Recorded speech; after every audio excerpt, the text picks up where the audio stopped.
कि एक बुजुर्ग महिला है जिसकी पोटली चोरी हुई है और वो श्राप दे रही है कि जो भी उन चनों को खाएगा वो जीवन भर के लिए दरिद्र हो जाएगा। तो ये श्रापित पोटली है। अब गुरु माँ ने दी है। गुरु माँ को तो पता नहीं, ना कृष्ण को पता है, सुदामा को पता है। पोटली लेके चल दी है। अब सुदामा चिंतित हो गए। सुदामा सोचने लगे कि यदि कृष्ण ने चने खा लिए तो ये तो अनंत ब्रह्मांड के रचयिता है। यदि अनंत ब्रह्मांड का रचयिता दरिद्र हो गया तो दुनिया का क्या होगा। बिल्कुल। तो फटाफट सुदामा ने वो सारे चने खा लिए।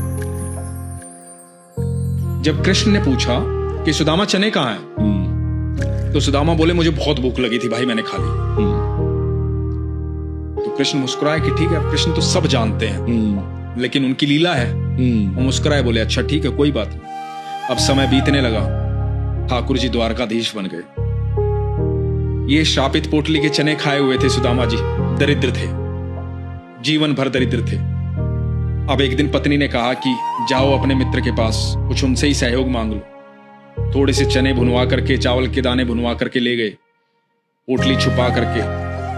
आगे जब पहुंचे द्वारका में बड़ी बड़ी इमारतें देखी, भौचक्के रह गए कि यहाँ रहता है मेरा मित्र, पता नहीं मिलेगा कि नहीं मिलेगा।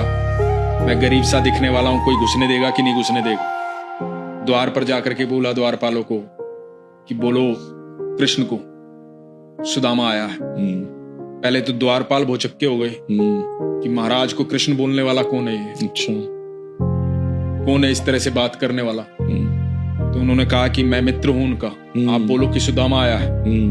तो इनको विश्वास नहीं हुआ कि ऐसा फटे आल कैसे हमारे राजा का दोस्त हो सकता है। तो इसने 2-3 बार बोला, उन्होंने नहीं सुनी, तो सुदामा जाने लगे।